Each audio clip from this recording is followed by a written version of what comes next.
All right. So today we're going to get into something that might hit a little close to home for some folks out there. Oh, yeah. We're talking about eminent domain. Right. That thing where basically the government can just be like, nope, we need your property. Yeah. You got to sell it. Yeah. Even if you don't want to. That's the one. So. Yeah, it's kind of wild when you think about it, right? This whole idea of eminent domain. Oh, yeah, for sure. It's trying to like balance out, the rights of individual people who own property with the needs of like the whole community. Yeah. And well, it's tricky.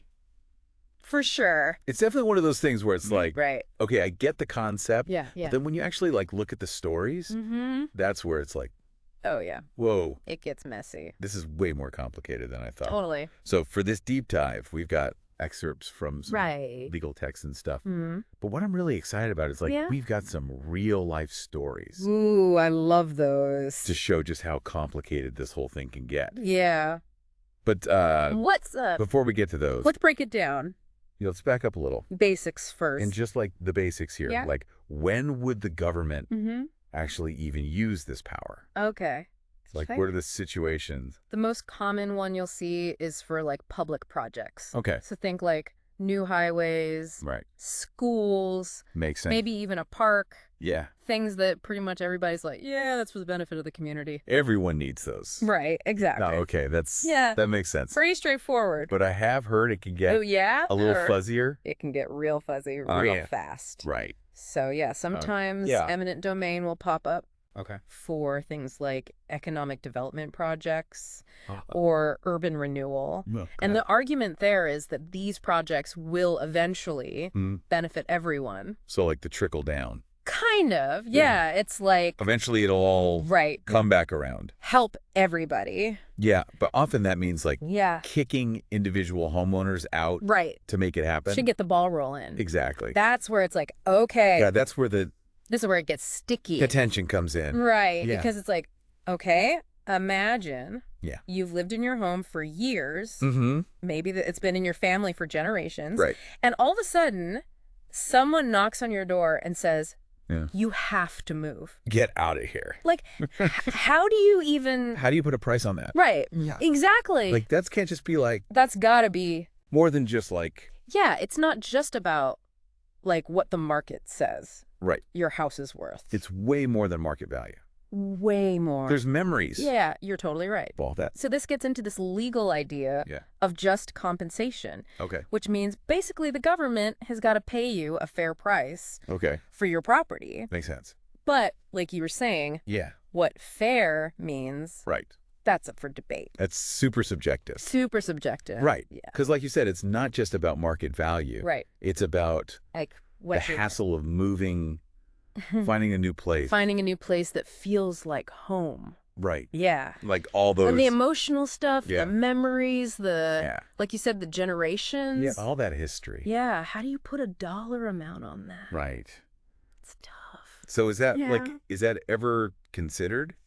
So it's tricky. Okay. The law doesn't like specifically say you have to get paid for that. Okay. But it can sometimes be like factored into like negotiations or settlements, especially if like a homeowner feels like, nah, that initial offer, that wasn't enough. That doesn't actually reflect what I'm losing here. Exactly. So there's some wiggle room. Wiggle room. Yeah. Okay. So it's not like totally cut and dry. Okay, that's good to know. Yeah. At least there's some room for some gray area. Negotiation. Right.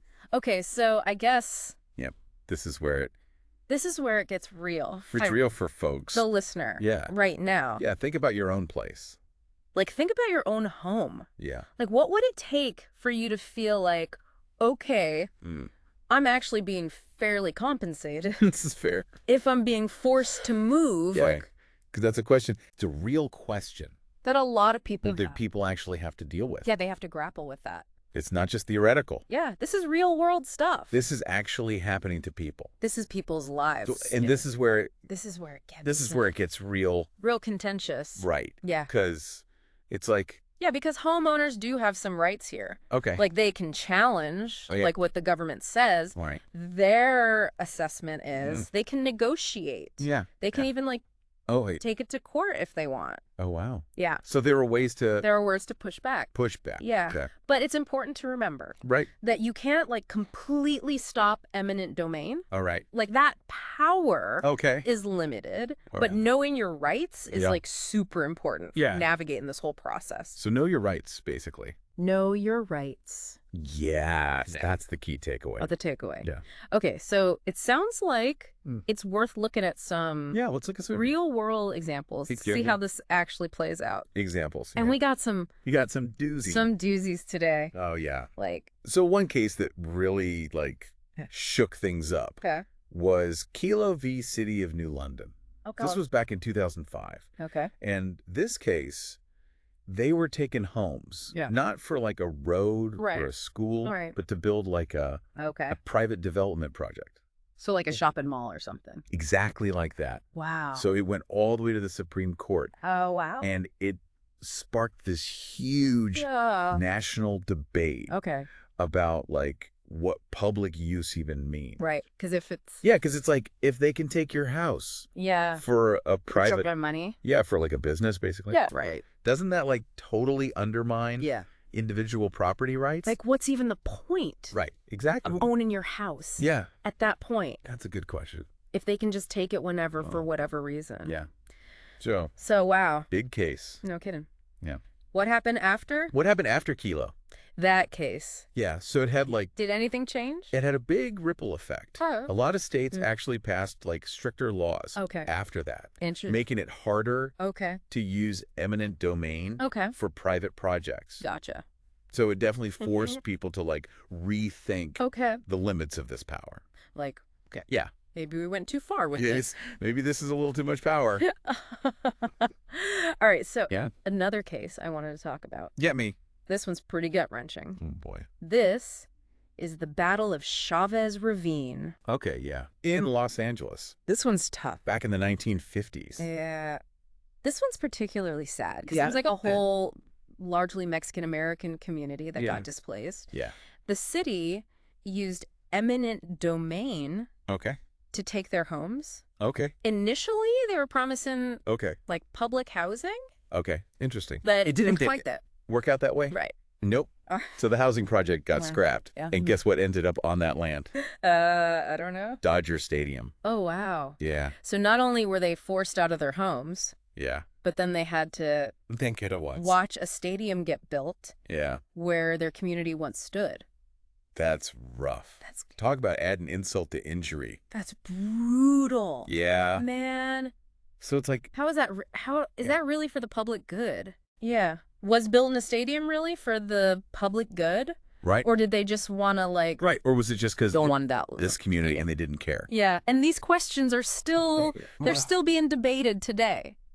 It's crazy. Yeah. How one decision can have like... Ripples for years and years. Right. Yeah. So it makes you wonder. Yeah. It does make you wonder. Like... Are there ever cases... where it's just like... Where it's clearly a good thing. Yes, this was the right call. Yeah, where it's like, this actually benefited the community in a way that feels fair. Like, where it's like, okay, this was the right thing to do. Right. Like, are there any cases like that? There definitely are. Okay. Like, one that comes to mind is Poletown Neighborhood Council v. City of Detroit. Okay. This was 1981. Okay. So Detroit was... They used eminent domain to clear out a whole neighborhood to build a new General Motors plant. Okay. And their whole goal was like creating jobs. Okay. You're vitalizing the city. All right. So that sounds like a pretty clear case of public good. On the surface, right. It's like new jobs. Boost to the economy. Help everybody out. Right. But... it came at a price. Right. Thousands of residents got displaced. A whole community uprooted. And even like later on, the Michigan Supreme Court was like, yeah, maybe that wasn't the best idea. Oh, really? Yeah, they were like... So even they were like... we're going to restrict the use of eminent domain. This was maybe a little too far. For private economic development. Okay, so even when there's like a clear economic benefit... there's still that human cost. It's like hard to ignore. Yeah, it's hard to measure that. And it's hard to justify that sometimes. It's tough. It's tough. And then it gets even more complicated. More complex. Yeah. When you think about cases like Berman v. Parker, this was in 1954, and the Supreme Court basically said that clearing blighted areas. Blighted areas. Yeah.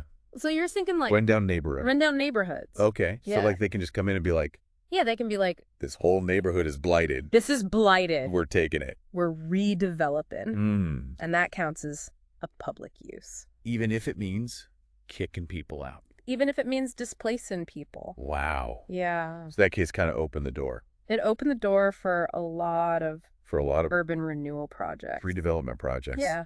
So I guess some good. Some good, some not so much. Some not so good. Yeah. So like what would be... Like think about the example of... the redevelopment of Penn Station. Oh, yeah. In New York. In New York. Back in the 60s. Okay. They used eminent domain. Oh, wow. I didn't realize. To demolish. That was an eminent domain thing. The original Penn Station. It's crazy to think about.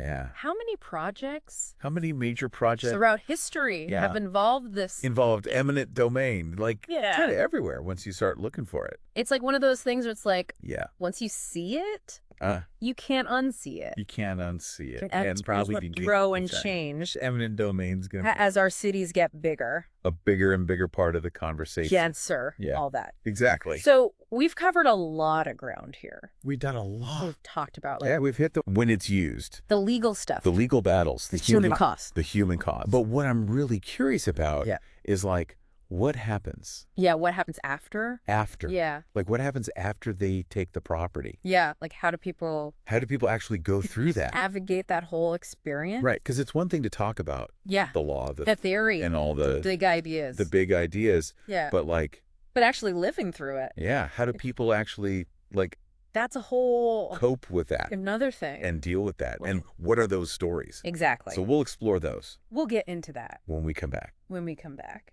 All right, so we're back, and before the break, we were talking about all those, like, high-profile, eminent domain cases. Yeah, those big ones. And it really got me thinking about, like, the actual people. Yeah, the people at the center of it all. At the center of it all. Right. Like, what happens when the government literally knocks on your door? When the knock comes. And is like, we're taking your home. Pack your bags. Like, what do you even do at that point? Right. It's one thing to, talk about all the legal stuff and the economics of it all. Right. And like the theory. The theories, yeah. But actually living through that's got to be a whole different ballgame. Totally different. Right. Yeah. Yeah, you're talking about people's lives. People's lives being uprooted. Yeah. Routines disrupted, their whole sense of place. Foundation. Yeah. Like their foundation's shaken. Yeah. It's a lot. Yeah. It's a lot to process. Like, how do people even begin? Yeah, how do you even wrap your head around that? To wrap their heads around that, yeah. Like, so one of the first things they got to figure out is this thing we talked about earlier, just compensation. Right. Which means, basically, the government's got to pay you, like, a fair price for your property. Okay. But, as we were saying... But as we said... Before fair is in the eye of the beholder. Right. So... Subjective. How do they actually determine that? Yeah, like how do they like put a number on it? Yeah. So usually appraisers will come in. Okay. And they'll look at a bunch of stuff. Okay. Like the size of the property. Okay. The condition. Recent sales of like the similar homes in the area. So they're comparing it. Yeah, they're comparing it. Okay. Any improvements you might have made, all that goes into the equation. So they're really trying to get like... Yeah, they're trying to get... a sense of the... Yeah, what the market says it's worth. Okay, but what about the stuff that's harder to measure? Right. The emotional stuff. Yeah. The memory. The inconvenience of moving, like the stress of finding a new place. The stress of uprooting your life. Right. Yeah. Like, does that factor in at all? That's where it gets kind of tricky. Okay. The law doesn't specifically say you got to pay him for that. Okay. But it can be part of like negotiations or settlements. Gotcha. Especially if the homeowner's like, nah, right. This offer, enough. This is not reflecting what I'm losing here. This is not covering all my damage. Exactly. So there's some wiggle room there. Okay. It's not totally so at least there's a black and white. Yeah, there's some gray area. Negotiation. Yeah, exactly. So let's say a homeowner disagrees. Yeah, with the assessment. Like, what are their options at that point? Yeah. Can they just say no? I mean, can they just be like, I'm not selling. Yep, I'm not moving. Unfortunately, it's not that simple. Okay. The government ultimately has... They have the final say? They have the power. The power of eminent domain. Right. But homeowners can absolutely push back. Okay, so what does that look like? Yeah, so they can, like, present their own evidence. Okay. They can hire their own appraisers. Okay. Try to negotiate a higher amount. Okay, so they can be like, no, I had this assessed. I had this looked at. And it's actually worth way more than that. Way more than that. Okay. Yeah. And if those negotiations... don't go anywhere. If that doesn't work out... Then what? They can take it to court. Oh, wow. Yeah. So we can go? It can go all the way. All the way to court. To court. Wow. And a judge will decide. Okay. What just compensation is. Wow, this all sounds kind of overwhelming, to be honest. It can be a lot. It sounds like a lot. It's a lot of legal stuff. Like David and Goliath kind of situation. It can feel that way, for sure. So what advice would you give to someone who's like... Yeah, what do you do? Suddenly finds themselves in that situation. Right. If you suddenly get that knock on the door. Yeah, the government's like, we're taking your house. Yeah, get out of here. Like, what do you do? Yeah, what do you do? So first thing, don't panic. Okay. It's going to be stressful. Right. But you do have rights. Okay. The government can't just take your stuff without due process. Okay, that's good. So at least there's that. Yeah, there's a process. Okay. So take a deep breath. Okay. Gather all the information you can. Okay. And most importantly, get a lawyer. Okay. So like find a lawyer who specializes. You know, find someone in this kind of stuff. Who knows this stuff inside and out. Eminent domain law? Yeah, exactly. They can help you navigate the whole process. Okay, so we've talked a lot about like the legal stuff. Yeah, the legal strategies. But I'm also curious about like the whole like community organizing angle of this. The community aspect. Right. Yeah. Like we saw in Chavez Ravine. Right, like some people band together. To fight back. Yeah. Like can that actually make a difference? It absolutely can. Okay. There's power in numbers. Right. Connecting with other homeowners who are going through the same thing can provide support. Okay. Share resources and like amplify your voice. So you can kind of like you can kind of put more pressure. Put more pressure on the powers that be. On the decision makers. Right. Exactly. And we've seen that. Yeah. And in some cases like in Kilo. Like with Kilo. It even led to the law. Changes in the law. Yeah. So it can make community organizing really can have a real impact. Have an impact. Yeah. Okay, so while this power exists, the power of eminent domain, there are ways to push back. For people to push back. Yeah. And make sure their voices are heard. Absolutely. So what are some of those ways? Yeah, so like where can people go? Where can people go to learn more? Yeah, to learn more about their rights. Yeah, to find resources. Find legal resources. Yeah. Or even just connect with other people. Connect with other people who've been through this. Yeah. So there are some great organizations out there that like specialize in property rights. Okay. And eminent domain. Okay. Okay, hold on. Let's save those. Yeah, we'll save those. Resources for the end of the show. Yeah. I'm going to switch gears a little bit. Okay. And talk about like the future of this whole thing. Okay, the future of eminent domain. Yeah, like as our cities keep... As cities keep growing. Growing and changing. And changing. Yeah. How do you... see this issue playing out? That's a great question. Like what are your thoughts on... One of the biggest things that's going to shape this whole debate is climate change. Oh, interesting. Okay. Yeah. So how... Because as we deal with like rise in sea levels, more natural disasters, we got to adapt. Our infrastructure, things up. We're probably going to see eminent domain used more and more for like climate resilience projects. So like think like seawalls. Relocating communities from flood zone. Yeah, moving people out of harm's way, that kind of stuff. So basically like we got to prepare for the future. Of climate change. Yeah. And these projects are going to bring up... That's going to bring up a whole other... real tough ethical and legal questions. You're like, how do we balance... Right. Because that's like... the need to protect people. Right. It's like, yes, we need to protect people... From climate change. But also, what about the people? What about the property owners who are being displaced. Who might lose their homes. Right. Yeah. So it's a tough balancing act. It's a tough one. Right. Yeah. And then on top of that, on top of climate change, we also got we got more people needing places to live, needing houses, transportation, infrastructure. Yeah. So as cities get denser, it's just gonna eminent domain's probably gonna become more of a thing. Yeah, more and more common. So if I'm hearing you correctly, this whole conversation, is only gonna get more important. More important in the years to come. Absolutely.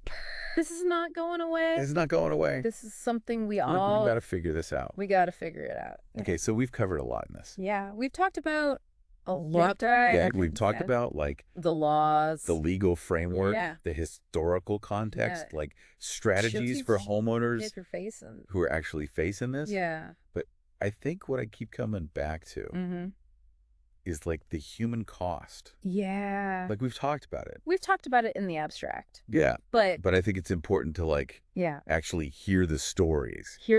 Of the people.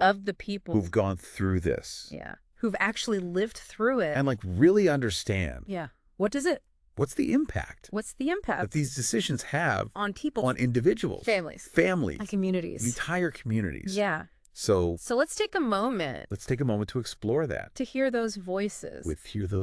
Of the people. Who've been through this. Who've actually been through it. Yeah. So we'll do that. When we come back. Welcome back to the deep dive. Yeah. So before the break, we were talking about that human cost. This is the human side of eminent domain. Right? Yeah. It's easy to get kind of caught up in all the legal stuff. All the policy debate. The technicalities. Yeah. But we can't forget. Right. That there are real people behind every single one of these cases. Yeah. Whose lives are being turned upside down. Uprooted. Yeah. Uprooted. Yeah. It's more than just losing property. It's like families. It's about families. Businesses communities being fractured. Yeah, it's like that whole fabric of the disruption of lives. Yeah, everything gets disrupted. Yeah, the community ties. Yeah, the loss of history. Yeah, the loss of heritage. Yeah, that comes with. It's all that stuff that you can't really put a price tag on. Exactly. How do you even? How do you measure that? Yeah, you can't really. I keep thinking back to Chavez Ravine. Yeah. Powerful experience. And it really shows the lasting impact. Yeah. That eminent domain can have. For sure. Those families. A lot of those families. They've been there for generations. Yeah. And then all of a sudden. To relocate. They got to go. And often to places that. To neighborhoods that they don't even know. Yeah. That are unfamiliar. And probably not as good. Yeah. Probably not as safe. Yeah. Not as nice. Not as, yeah. And then on top of that, they got to watch Dodger Stadium get built right on their land, where their homes were. It's that's just add an insult to injury. Yeah, how it's rubbing salt in the wound. It really is.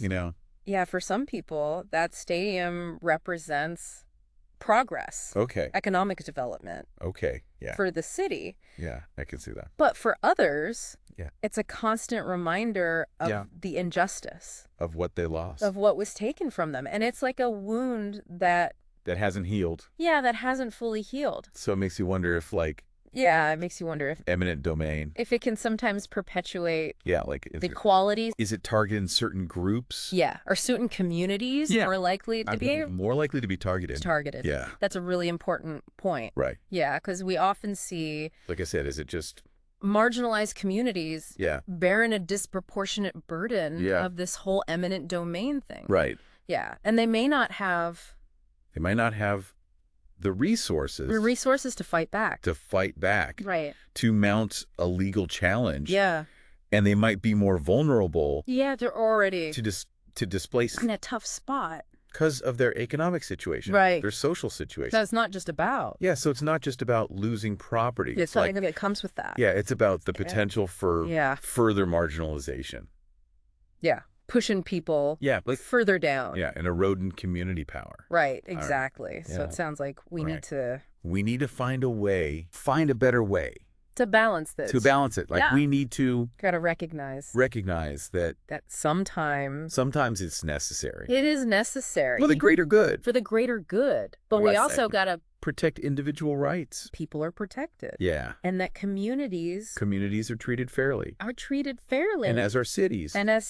Keep growing and changing. Yeah. I imagine this is only going to... This issue is only going to become more of a thing. More and more pressing. Yeah. Absolutely. So where do we go from here? Yeah. That's the big question. Like, what can we do? What can we do? As individuals. Yeah. As individuals. As communities. To make sure that eminent domain is used. That it's used responsibly. And ethically. Yeah. So one thing we can do is educate ourselves and others about this issue. About this whole thing. Yeah. Like the more people understand their rights, the potential impacts, the ways they can get involved, the better equipped they'll be. To fight back. To advocate for themselves, for their communities. And maybe push for maybe we need stronger legal protection. For homeowners. Especially in those vulnerable communities. Those communities that we talked about. Yeah, that are more likely. That are already to be targeted. Disadvantaged. Exactly. Okay, and what about community organizing? And activism. Activism is huge. Yeah, because we've seen that. That it can make a difference. Yeah. It can challenge unfair takings. Yeah, unfair takings. And push for policy changes. Right. Yeah. So I think what you said earlier about like having that dialogue. Yeah. Fostering a culture of dialogue. Of collaboration. Yeah, that's key. That's huge. Because eminent domain shouldn't be this top-down thing. Yeah. Where it's like where decisions are made. Behind closed doors. Yeah, and it's like, we need spaces. Yeah, we need to bring people to the table. Their communities can come together. And talk about it. Talk about their needs, their concerns. Right. Their vision for the future of their neighborhoods. So eminent domain. Eminent domain should always be a last resort, not a first option. Not just like oh, we need this land. We'll just take it. Let's just take it. No, it should only be used after a thorough process. Yeah. A transparent process. Okay. That involves the community. Right. And actually tries to minimize the harm. To the people who were displaced. So we've covered a lot of ground. Yeah, we've covered a little in this deep dive into eminent domain. It's complicated. There's no easy answers. But hopefully this conversation has kind of helped like shed some light on all the different sides of it. Facets, yeah. Yeah. Especially those human stories. That are at the heart of this. Yeah, because at the end of the day, this is about people. Yeah. This is about people's lives. So if there's one thing. I hope our listeners. I hope people take away from this. It's that they have a voice. In this process. Okay. Eminent domain. Yeah. It doesn't have to be this disempowering experience. Right. Like you're not powerless. Yeah. So by understanding your rights, engaging with your community. Right. Advocating for just an equitable outcomes. You can actually make a difference. Yeah. You can shape the future. Or your neighborhood. Yeah. Your city. So as you're going about your day. Yeah. As you're walking around. As you're walking through your neighborhood. As you're interacting with your local government. Yeah, keep this conversation in mind. The power of eminent domain. It's real. Is real. But so is the power. Of informed citizens. To make sure it's used responsibly. For the benefit of all. Thanks for joining us on the deep dive. Thanks for listening.